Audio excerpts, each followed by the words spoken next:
అని care of address అంటే మనకు గుర్తొచ్చే పేర్లలో ఒకటి అలీ గారు. అలీ గారిని మాట్లాడవలసిందిగా రిక్వెస్ట్ చేస్తున్నాము. సార్ డీజేగా కూడా బాగా ఎంటర్టైన్ చేశారు సార్, ఇందాక సాంగ్ చూసాం. థ్యాంక్ యూ అమ్మా. పాత్రికేయ మిత్రులకి, మీడియా సోదరులందరికీ నమస్కారం. సాంప్రదాయని, సూతిని, సుతపూసిని మా సుధీర్ సాంప్రదాయబద్ధంగా శుద్ధి లేకుండా పోసగొచ్చినట్టు రేపు 6వ తారీఖు చెప్పబోతున్నాడు. సో అంత అద్భుతమైన ఒక కథ శివాజీకి చెప్పి ఒప్పించి, నేను ఎన్ని రోజులు షూటింగ్ చేస్తాను అనేది నాకు తెలియదు సార్, మీరు ఇన్ని రోజులు నాకు టైం ఇవ్వండి అంటే నేను ఇంతే ఇస్తాను అబ్బాయి అని చెప్పడం జరిగింది. అంతలోనే తను ఆ సినిమా తీయడం కూడా జరిగింది. లక్కీగా మాకు ఓటీటీలో వెళ్ళే టైంకి ఆ సినిమా అనిల్ రావుపూడి గారు చూడటం, అబ్బాయి ఇది థియేటర్లో రిలీజ్ చేయండి చాలా బాగుంటుంది అని ఒక అద్భుతమైన ఐడియా ఇవ్వటం, దాంతో మా బనివాసు గారు ముందుకు రావటం అండ్ నిజంగా చాలా ఆనందంగా ఉంది.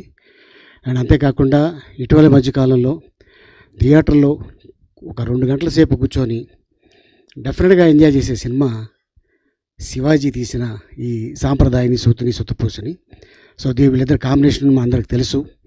మిస్ అమ్మ, అలాగే టాటా బిర్లా మధ్యలో లైలా, అదిరిందా చంద్రం, అలాగే ఇప్పుడు 4వ సినిమా, ఇది 4వ కాంబినేషను ఈ సాంప్రదాయాన్ని, సూతిని, సుతపూసని.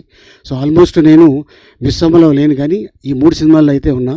అదిరిందా చంద్రం, టాటా బిర్లా, మళ్ళీ ఈ సాంప్రదాయం, సుతపూసని, ఈ కాంబినేషన్ డెఫినెట్గా పెద్ద హిట్ అవుద్దని నా నమ్మకం ఉంది. అండ్ డైరెక్టర్ మీద చాలా కాన్ఫిడెంట్గా ఉంది. ఎందుకంటే తను మాకు ఏదైతే చెప్పాడో అదే తీశాడు, ఏదైతే తీశాడో అదే చెప్పాడు.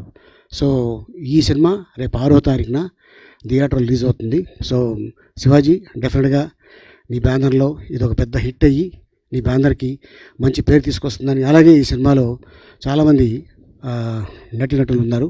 అంతేకాకుండా టెక్నీషియన్స్ ముఖ్యంగా ఈ సినిమాకి చాలా కష్టపడ్డారు. ఎందుకంటే ఒక టెక్నీషియన్గా తను హీరోగా కానీ ప్రొడ్యూసర్గా కానీ ఎక్కడ కనిపించలే, తను ఒక టెక్నీషియన్గానే పనిచేశాడు శివాజీ. లొకేషన్లో అవ్వచ్చు, జనాలు కెమెరామెన్ సార్ జనాలు ఎక్కువ ఉన్నారంటే తనే వెళ్ళి అందరినీ పక్కరమని చెప్పి అలా టెక్నీషియన్గా చేశాడు, హీరోగా చేశాడు, ప్రొడ్యూసర్గా చేశాడు. ఎవరిని కూడా బాధ పెట్టకుండా ఏదైతే తను కమిట్ అయ్యాడో అదే ఇచ్చాడు, అదే సినిమా చేశాడు. రేపు 6వ తారీఖున, మార్చి 6వ తారీఖున ఈ సినిమా థియేటర్ రిలీజ్ అవుతుంది. పెద్ద హిట్ అవ్వాలని ఆ భగవంతుడిని కోరుకుంటున్నాను. ఆలస్యంగా వచ్చినందుకు క్షమించాలి, ఎందుకంటే రంజాన్ నెల కాబట్టి ఫాస్టింగ్ బ్రేక్ చేసి రావడం జరిగింది. అదే రాగానే అడిగాడు శివాజీ, తిన్నావా నాన్న? తిన్నానరా, ఇప్పుడు అందరిని తినడానికి వచ్చాను. Thank you so much. Thank you Ali గారు. And producer and actor of this film Shivaji గారిని మాట్లాడవలసిందిగా రిక్వెస్ట్ చేస్తున్నాం.